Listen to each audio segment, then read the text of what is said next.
So welcome to the Jaeger project introduction. My name is Juraci Kröhling. I'm a software engineer at Red Hat working on the Kiali project, and more specifically on the distributed tracing team, meaning that I work mostly on Jaeger and OpenTracing. Now, we have only 35 minutes. I'll try to talk just the necessary here on this session and answer questions most of the time, right? So we have another session tomorrow, a deep dive on Jaeger, and I hope to see you all there. So as we have only a few minutes, I will start making some assumptions. So setting some context. So I assume that you know about microservices, right? So you know what microservices are, and perhaps you even implemented some microservices your own. I also make an assumption that you know, because you started doing microservices, that you know about the observability problem, right? So just very quickly, the observability problem is you know, the situation that you face when you deploy a lot of microservices, and when before you were able to attach a debugger to the process and see what's going on, you suddenly cannot do that anymore because microservices, right? And then so it means you don't know what is your business transaction doing. So you don't know what's going on there. You don't know what your microservices are doing. That's the observability problem. Now, for those who have read about observability before, you know that it's composed of three main pillars. One of those is tracing. Now, what exactly is tracing? So if you were at the OpenTracing project intro that just happened, you heard Ben talking about tracing far better than I could even dream of. But if you ask me, I would say that tracing is the tool or the technique that you use to understand what your code is doing, right? So you apply tracing to understand what's going on, what's happening with your code. And it does that by means of a code instrumentation. Just like logging, if you want to log something, you add logging statements to your code, right? So with tracing is the same. You add tracing instrumentation to your code. A very common notion when we talk about tracing, or at least distributed tracing, is the notion of spans, and span is one unit of work. And we store data about this unit of work within the span. Data could be like the time information, right? So when did some work started and when did it finish? So this is a span, and we can attach logs to the span. We can attach tags. We can even propagate some data with it. Spans can contain other spans. So imagine a situation where you have an incoming HTTP request, and then your HTTP handler creates one span for the whole request. And then you have a complicated algorithm happening in that HTTP handler, and you want to trace that specific algorithm, right? So you want to know how long that algorithm took. So spans can have other spans. And then there is the idea of implicit versus explicit instrumentation. So explicit is the example that I just told you. So you add code to your code. You add instrumentation code to your HTTP handler saying start measuring here and finish measuring there. We have then the implicit instrumentation. For those who are familiar with Java, could be, for instance, a Java agent, where you attach the agent to the process, and the agent has privileged access to the stack and can auto-instrument your code. So it says, well, whenever a servlet is executed, before the service method, I want to start a span, and whenever I return to the client, I want to finish the span. Right? So this is the implicit instrumentation. Then there's a whole road between explicit and implicit. For us, the most important part will be the framework instrumentation, also a term that Ben used on his talk just before this one. And framework instrumentation is like a mix of those, right? So I don't know exactly if it's closer to explicit or implicit. I don't have a strong opinion, but framework instrumentation is, again, in the Java world, we have the servlet filters, right? So we can, in a servlet filter, we can say before giving control to the actual servlet, we say start a span, and whenever we got control back from the servlet, we say finish the span, right? So this is a framework instrumentation, and that's done as a servlet filter, meaning that we can embed that filter in a separate component, in a separate jar file. So our business code is not aware that it's been traced. So that's the main idea. So this is how a trace could look like, and this is how it does look like in Jaeger. So we have here one service with two spans. On the top of the screen, we have a timeline view of this trace, and how much of this time the second span took in comparison to the first one. So we see that it's synchronous in the sense that the second finishes within the timeline of the first. Right? So this is very simple, very straightforward. We have some data about the span. So we have on the first one, we have a status code that was returned to the client. What was the URL that the client requested, and so on and so forth. Now, when we are talking about microservices, just tracing would not be enough, right? So we need tracing at the infra level. We need to be able to see what are the services that were involved when a client made a request, an HTTP request. And that's where distributed tracing comes to play. So distributed tracing is tracing with one added feature, the context propagation. So context propagation is just fancy term for something that people have been doing for years, really. One example would be you have in your front-end service or your first service, you generate an ID. So let's call it the request ID. And then whenever you log something, you add this ID to the message. Or whenever you call a downstream service, you send along this ID. And then service B that receives which is a downstream from this first service, sees that it got a request ID, and whenever it logs something, it adds also the same ID. Right? And so on and so forth. So if we have 10 microservices, we would have 10 different log messages in the logging infra, and all of them would contain the request ID. If we are collecting those logs and having them in a common place, we would be able to grab our whole infra for that ID, and we suddenly have the story of a request across the services.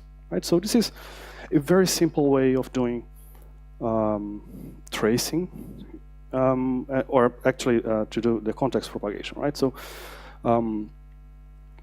now this is all good, and even if I just told you one way of doing that, if each one of you would implement, it would be different than what I would, right? And then your neighbors would do. But even if we have different requirements, we have different use cases, we have different experiences, and that's okay. I mean, if we implement different solutions, that's fine. But what we need is to talk the same language, at least, right? So when I say a span, I want you to understand what I'm talking about. And when you say that you want to see a trace, then I need to make sure that I understand what you're talking about. And this is actually, so this is how a distributed trace looks like on Jaeger, right? So we have two services here, each service with one caller, and we can see it's also very synchronous. So each service finishes in the timeline of the parent service. Each service has two spans. One is collapsed and one is expanded there. Very similar to the first trace that I've shown. But the key here is that we have two services joining the same trace. So we can see the relationship between two separate services, two services running on different machines.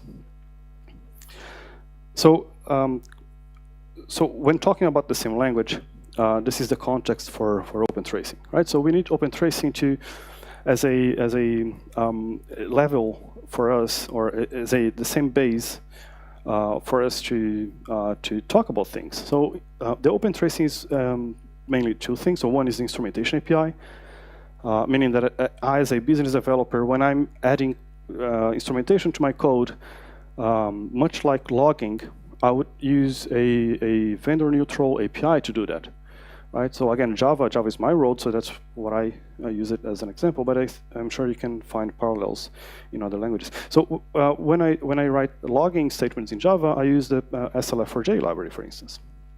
And OpenTracing API would be like the SLF4J API for logging in Java, right? So it's not an implementation, so I can just add this instrumentation to my code, these logging statements to my code, and decide on the implementation, the concrete implementation later on.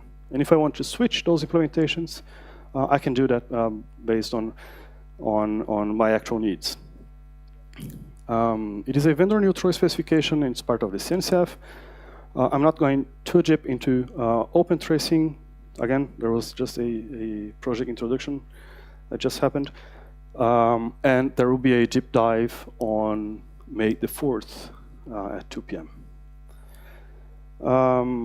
So if you have any questions about OpenTracing, you can ask me afterwards, or I can direct you to other people who can also help. But we are here talking about Jaeger. So I'm sorry if that's the first time that you hear about Jaeger today, but it's very hard to talk about Jaeger without talking the whole context that it brings, that needs to be explained before. So Jaeger is, from the client's perspective, it's only a concrete tracer implementation. So it's only an OpenTracing API implementation. Now, of course, it's not only that, because it also contains, all the backend parts, right? So the client is only one part of the story. And the OpenTracing API specifies only the instrumentation API. So you need a component that actually collects this data, and you need a place to send this data to, and you need some way of visualizing this data. And this is where Jaeger complements the OpenTracing API. Right? Jaeger is, of course, only one of the vendors, and only one, quite a good number of Jaeger contributors are also active in the OpenTracing community, but it's not, Jaeger is not, using OpenTracing does not mean that you have to use Jaeger, right? So that's a relationship. Yeah, and Jaeger is also part of the CNCF. Okay, so that's pretty much it for my talking. I'm going to show you a demo, a simple demo.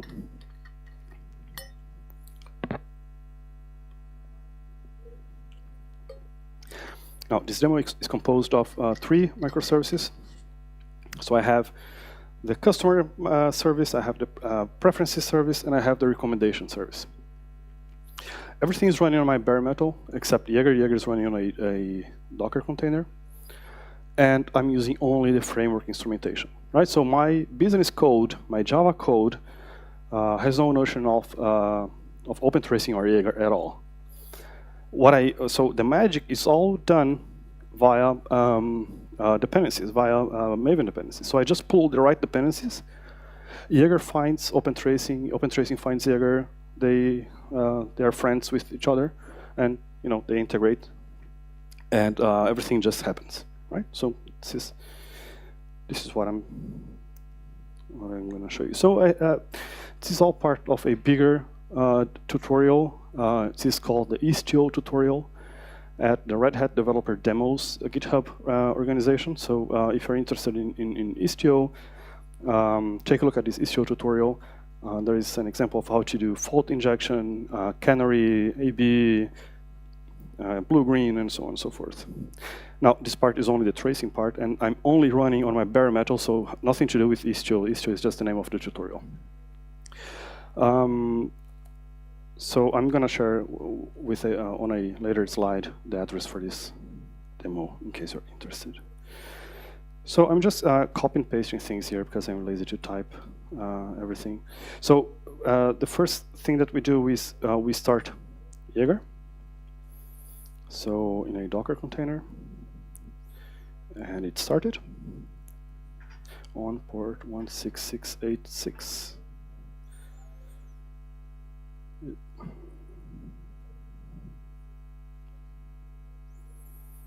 So localhost 16686. Yep. So this is the Jaeger UI. I hope you can see it good there in the backing part of the room. Yeah. So this is Jaeger, and we see that we have no services yet here. And if I refresh the screen, you see one service, which is Jaeger tracing itself. And we see here so 3 traces for one request, and we see some information about the traces here. But that's not what I want to show you. What I want to show you is I'm going to start 3 different microservices. 2 of them are written using Java Spring Boot. So it is the Spring Boot stack to run my application. And before I run my application, I need to export 3 environment variables telling Jaeger that I want to trace everything that comes in. Right, so Jaeger by default assumes that you are a unicorn, so that you do not want to trace everything. And we are just saying, well, we are in demo mode, so we do want to trace everything. And so for those who know Spring Boot, this is pretty standard. I'm going to show you the code afterwards. So it is starting, and I'm just going to start then the preferences service. Very similarly, I'm just going to export a couple of environment variables and start the service. And while that starts, I'm going to start the 3rd service. I don't need to export any environment variable for this one because I'm not tracing this one. Right? So it is a Vertex application, no tracing at all, even in the packaging. Meaning it's not going to be on the trace view, right? So it is invisible for us. So yeah, we have here 3 services. As I mentioned, they are very simple. They make one call to each other. So we have very simple call chain. So service A to service B to service C. That's it. And we do that. So the very first service that we have is running on port 8280.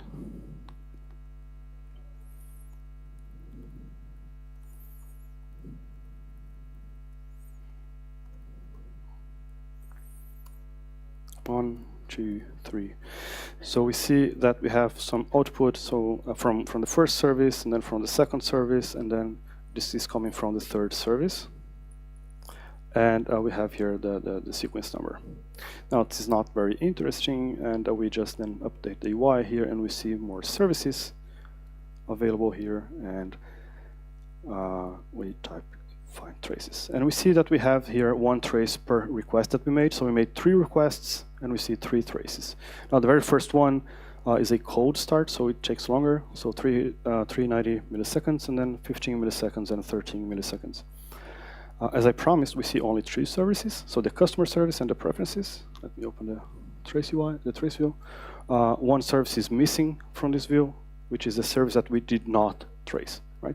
So when you follow the Istio tutorial, you're going to see that Istio can show you the 3rd service there. So Istio can bring value by showing what's hidden there, right? So if you have another service after the recommendation service, after the service that is invisible here, it's not going to be shown there because we still need to propagate the context down the chain. But for the first one that we do not propagate, we still have visibility into that.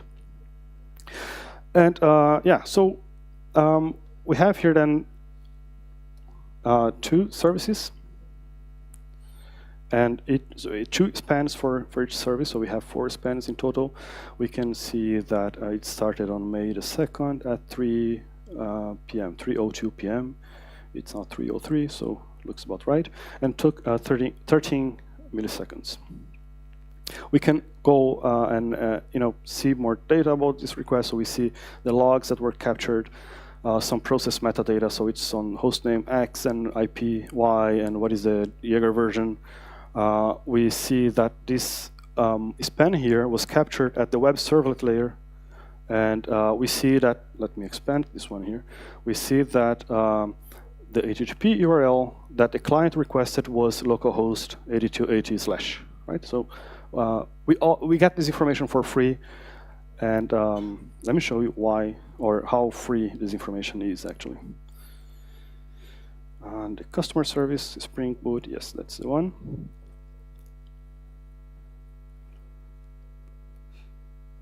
Okay, so yeah. So I have only 2 Java classes in this application, and I'm just going to prove you that I have no imports at all here for Jaeger or OpenTracing. So nothing there, and nothing on the Spring Boot Bootstrap application. All the magic for that is on the POM file. So For those who don't know Java, the POM file is where you define your dependencies, and at build time, it pulls all the dependencies from somewhere, and if your application is packaged as a jar file or a war file, all those dependencies end up in the same package. So the only two dependencies that we added were this. So an OpenTracing contrib library for Spring Cloud.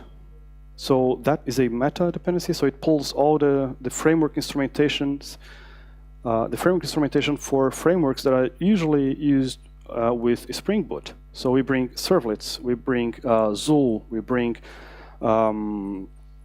JMS, we bring JDBC, we bring everything that makes sense for a Spring Boot application. And we auto-instrument that by using hooks from the Spring framework.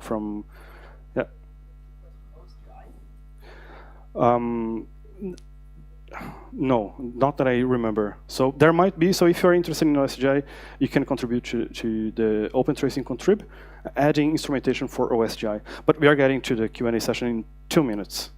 Yeah. So this is part of the magic. The second part of the magic is the tracer resolver from Jaeger, right? So this is the part that concretely captures information and sends somewhere. Now, this demo might be quite boring because, code-wise, it's only 2 dependencies, and I just made a HTTP request. And but I think you can appreciate that it's very hard to come up with a view like that using tools that we use for monolithic applications, right? So the tools that we use for in the past, they do not apply in this new microservices world. And this is so this is where Jaeger is fitting into this landscape. To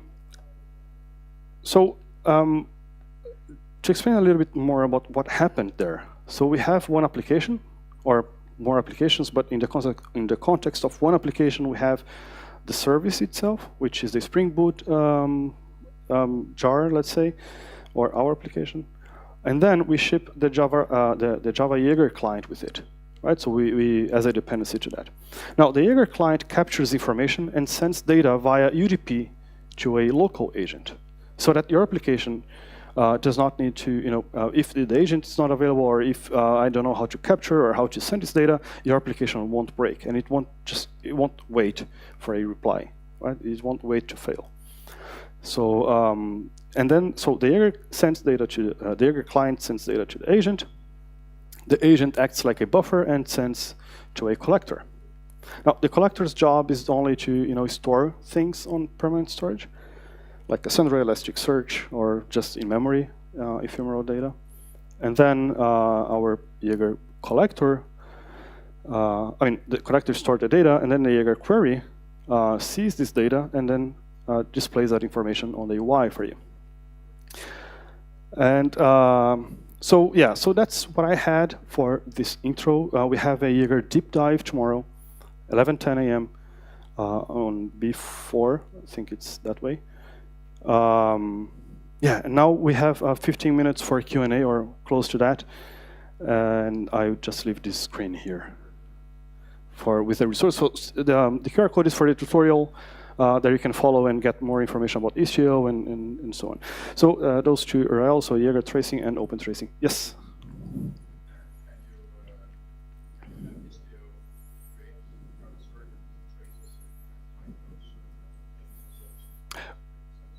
Were you at the talk with Ben? Okay, so there was a very similar question there. So for Istio, you can see, so the context propagation is a big part of the magic, right? So you have to create a trace somewhere or a span somewhere, and pass that context, the request ID in the example that I said, down the stream, down to the next level. And if you cannot do that, then you can only go one step, right? Because this service here is instrumented, the second one is not, so it finishes there. Whenever that service makes a downstream connection, then Istio would create another trace. So it will not be visible as part of the same trace. So that's what Istio can do. So Istio can automatically add span data So it can add span. So what is the route that was used for this connection, and what is the route that what is the service that I'm connecting to? So inbound and outbound connections, Istio can instrument.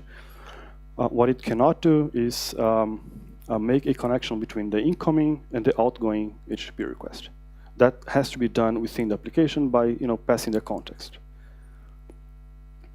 Did that answer your question? Okay. So you get a sticker, and you get a T-shirt as the first question. So.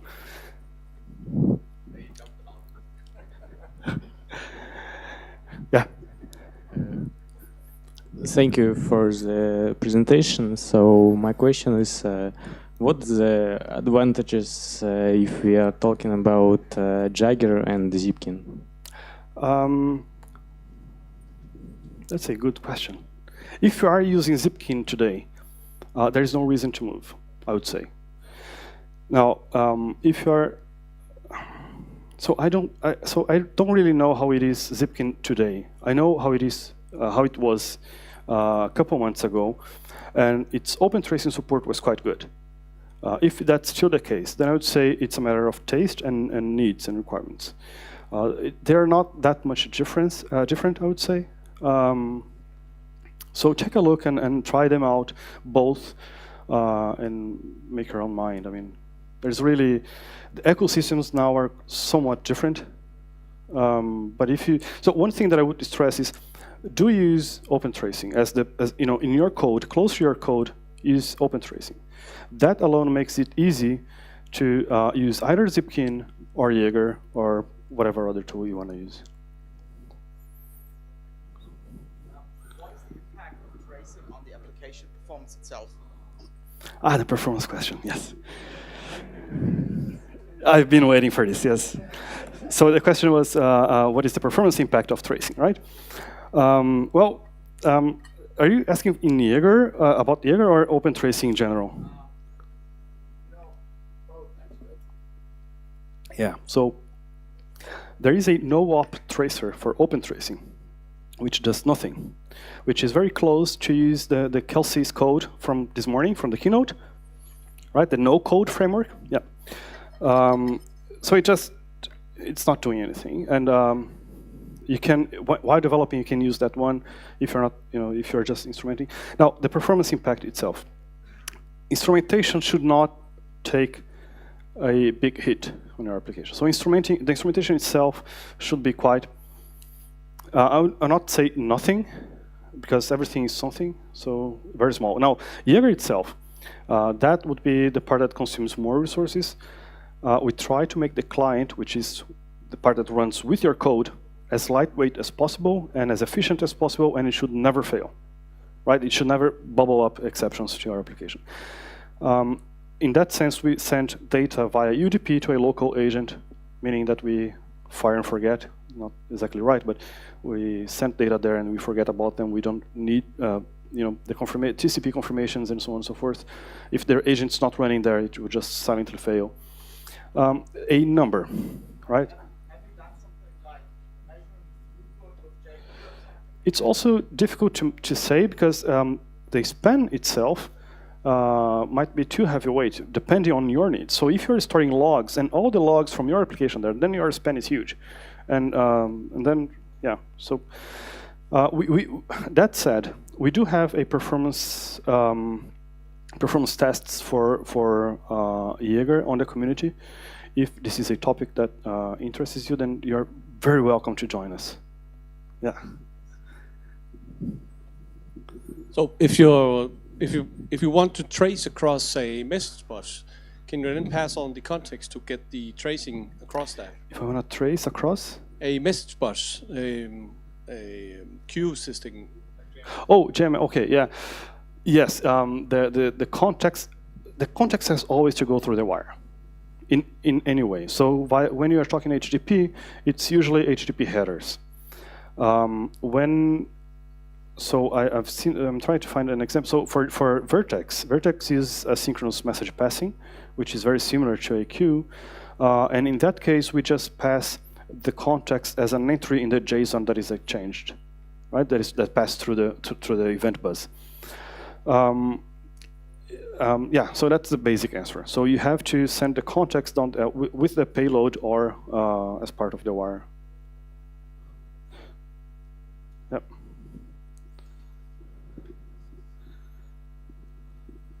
How close to the human user do you set the context ID and start collecting spans? Do you do it in the web browser or in a mobile app if you control all the way that end, or do you wait till the transaction gets to the back-end application? So user interface is our Achilles, because this is the part. So do you trust everything that comes to your backend? You probably not. Then, it's a very hard question to answer.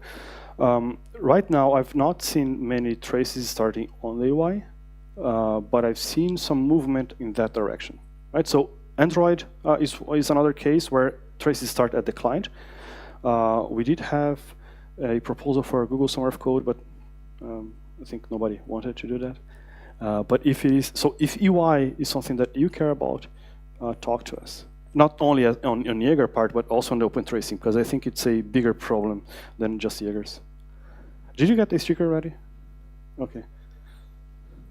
And can you also give one? Oh, yeah. Yes. What is that? Fluentd, the logging. In what way would you like to see Fluentd there?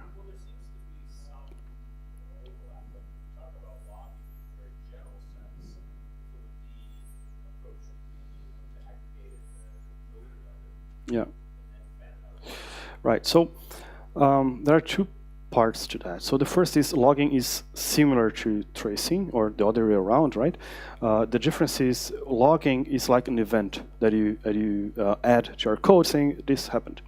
And with tracing, on the other hand, you say, I started doing something and I finished doing something. So you have a starting and ending time for every single span that you are measuring. Whereas with logging, you'd have to log that after the fact, saying, well, the operation that just happened took X milliseconds. Right, so they're not quite the same.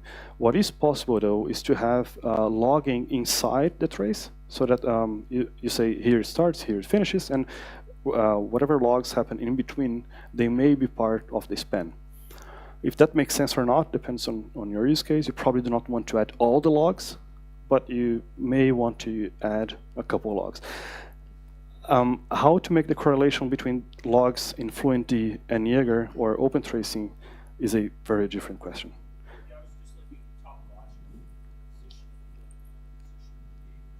Yeah. So I don't see logging and tracing on the same. I don't know how to, So for Fluentd, it makes more sense for me to look at the infra logs, not the application level logs. For application level logs, I would probably want to add some context there and then grab those when they reach a central server. But when I'm debugging something, I probably see more value in seeing the tracing information before the logs.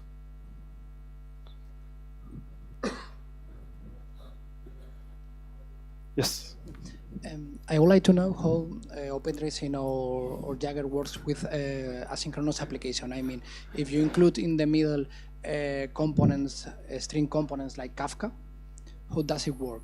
Because how do you maintain the trace, the complete trace of your... Is Zach here? No. So there is a talk about doing that for Spark. You said Spark, right? Or, oh, Kafka. Sorry. Okay, yeah. So it's one step before in the chain. Yeah. Very similar to his question here. So you'd have to add the context to the payload.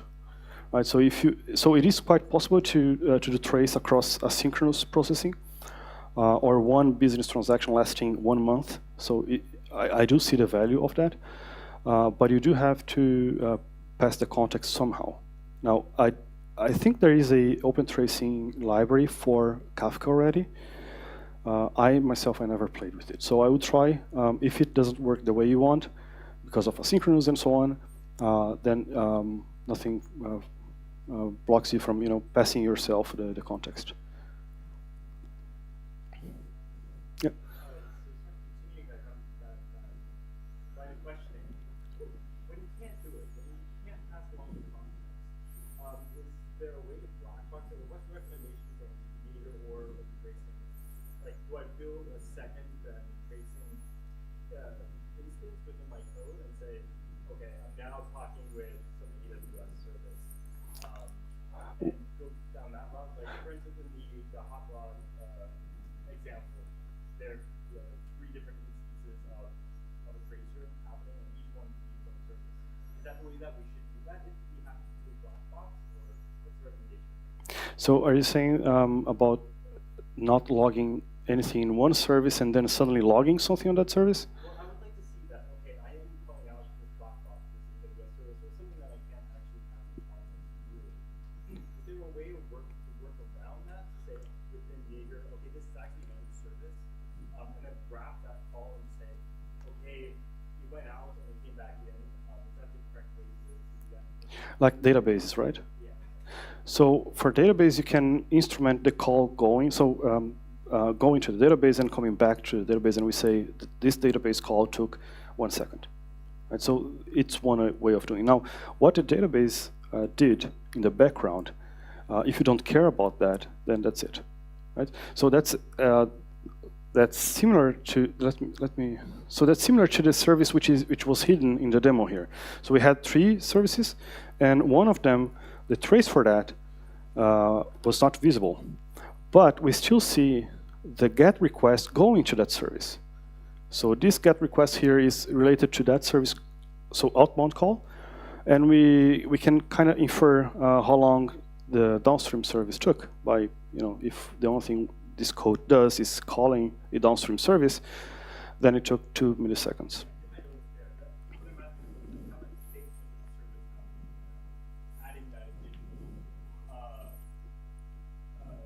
Caller?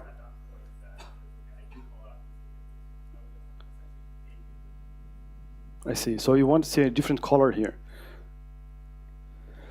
You can achieve that with tools like Istio, Service Mesh, and so on, right? So because it will make an external call, and the very first span, or whenever it reaches the downstream service, it creates an span for you, and it creates in the name of the application that is receiving the request, right? So if you can add a proxy there that makes this for you, you can do that. Otherwise, you just rely on information on the upstream service.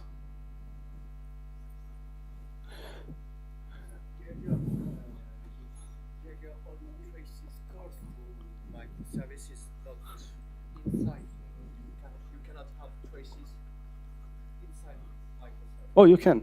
Oh, the question is if whether you can or not have trace information from inside the code, from the business code. Yes, you can. So you can. So I was very explicit here in not having dependencies on OpenTracing API, but I could just, on my business code, I could just say, well, get me the current tracer. I don't care which one it is. So it is Zipkin or Jaeger. I don't care. Just get me the tracer, and get me the current span, and then add this log or add this tag to this span. Right. So in addition to the URL that we are seeing on this span here, we can also add some customer business tag. So what is the customer ID for this request? What is the order ID? Right, so we have a value that has business meaning within the span. So it is certainly possible to enhance the span with your own data, or even create your own spans. You don't have to, so most people are not comfortable in adding tracing code to their business code for whatever reason. I mean, we all add logging statements to our code, so I don't see why not adding a couple markers.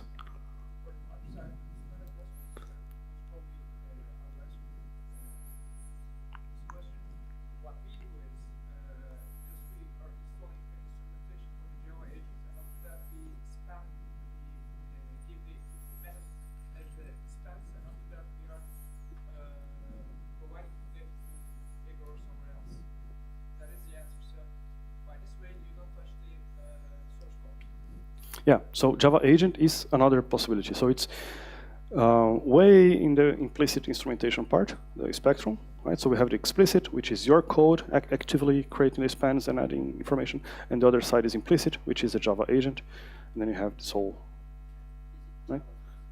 No, not at all. I mean, I'm using Java as an example because that's, what I have experience with mostly.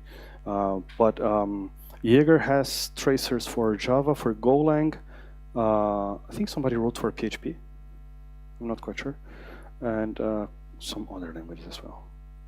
OpenTracing is in more languages, so you can, if you're writing an application, Ruby, Python, JavaScript, you can make use of the OpenTracing API. Okay, I think we are out of time now. And if you have any other questions about Jaeger, tomorrow we have the deep dive. Otherwise, I'm either attending sessions about OpenTracing, you can approach me, or I'm at the Red Hat booth. You can also just come talk to me. Thank you.